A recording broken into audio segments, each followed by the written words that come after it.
हरे कृष्णा कृष्ण कृष्ण हरे हरे, हरे राम राम राम हरे हरे। एक व्यक्ति जो अपने घर में बहुत चिंतित बैठा था, बहुत कुछ सोच रहा था और बहुत परेशान जैसा दिख रहा था। रात का समय था, अपने घर में बैठा था। उसकी मां जब उसको भोजन देने आई तो समझ गई कि मेरा बेटा बहुत चिंतित है और बहुत कुछ सोच रहा है। मां ने बहुत देर तक देखा, मां उससे बात कर रही थी तो भी वो ध्यान नहीं दे रहा था। वो कहीं एक सोच में डूबा हुआ था और वो खाना भी खा रहा था लेकिन मन से नहीं, मन उसका कहीं और था, कहीं मन उसका विचारों में डूबा हुआ था। मां ने पूछा, बेटा मैं तुमसे पूछ सकती हूं कि तुम इतनी सोच में क्यों डूबे हुए हो? बेटे ने कहा, मां एक बात बताऊं, मुझे एक ऐसा काम मिला है जिसमें मुझे कमाई तो बहुत मिल रही है लेकिन मेरे विवेक पे एक बोझ है। एक तरफ से मेरा विवेक कहता है कि वो मैं काम नहीं करूं, अंतरात्मा कहती है, मेरा साक्षी कहता है कि मैं वो कर्म नहीं करूं, वो काम नहीं करूं, वो व्यापार, वो बिजनेस नहीं करूं। पैसा तो मां मुझे बहुत मिल रहा है। एक तरफ मन कहता है वो कर लो, कुछ नहीं होगा, पैसे इतने मिल रहे हैं, और एक तरफ मेरा विवेक अंदर का कॉन्शियस कहता है मत करना, मत करना। मां मैं क्या करूं, अब मुझे कुछ समझ में नहीं आ रहा। मां ने कहा, बेटा मैं तुझसे कुछ भी ज्यादा डिटेल नहीं पूछूंगी, वो कौन सा काम है, क्या नहीं है, मुझे कुछ नहीं पूछना है। एक बात कहूं बेटा, मैं तुम्हारी मां हूं और मैं जरूर तुम्हारा भला और फायदा सोचूंगी। मैं चाहूंगी कि मेरे बेटे को कोई कष्ट पहुंचे, कभी नहीं। लेकिन एक बात कहना चाहती हूं बेटा, मेरी बात अगर सही लगे तो तू उस पर अमल करना।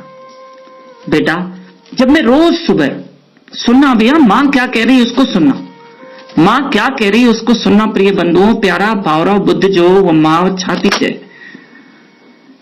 वो उस मां ने कहा, बेटा जब रोज सुबह मैं तुम्हें जगाती हूं क्योंकि तुझे अपने व्यापार पे जाना होता है, अपने कारोबार की ओर जाना होता है, जब मैं तुझे उठाती हूं तो तू बहुत गहरी नींद में होता है, बहुत अच्छी नींद सोता है।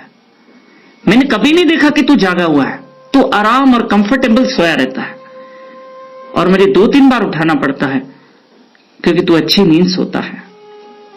बस बेटा आज तक तू अच्छी नींद सोया है, आज तक मैंने तुझे अच्छी नींद में सोया हुआ देखा है। मैं कभी नहीं चाहूंगी कि जब मैं तुम्हारे कमरे में आऊं कि तुम मुझे जागे हुए मिलो। तुम सोए हुए मिलते हो मुझे, मैं ये नहीं चाहूंगी कि मेरा बेटा जागा हुआ मिले। आज तक तो तू मुझे जागा हुआ नहीं मिला है, सोया हुआ मिला है। मैं नहीं चाहती कि तू जागा हुआ मिले, मैं नहीं चाहती तू चिंतित रहे। बेटे को जवाब मिल गया। पता है मां क्या कहना चाहती है? मैं उम्मीद करता हूं समझ गए होंगे आप कि बेटा तू हमेशा सोया हुआ मिलता है, मैं कभी नहीं चाहूंगी कि मेरा बेटा जागा हुआ मिले, चिंताओं में मिले, गुमसुम मिले, उसके विवेक पे बोझ हो। मैं ऐसा कभी नहीं चाहूंगी। अच्छी नींद वही सोता है जिसके विवेक पे बोझ नहीं होता है, और जागता वही है जिसके विवेक पे बोझ होता है। कर्म डराते हैं, कर्म जगाते हैं, कर्म सोने नहीं देते हैं। कुछ ऐसे कर्म होते हैं जो विवेक पे बोझ होते हैं। ये कथा हमें शिक्षा देती है कि कर्म करने से पहले सावधान रहना। ये कथा हमें शिक्षा देती है कि तुम जब कर्म करोगे तब तुम सावधान रहना, कहीं तुम्हारे कर्म तुम्हारे विवेक पे बोझ न बन जाए, कहीं वो कर्म तुम्हें जगाने पे मजबूर न कर दे। ठीक है, बुराई करने में थोड़ी देरी लगती है लेकिन भोगना बहुत लंबे समय तक पड़ता है।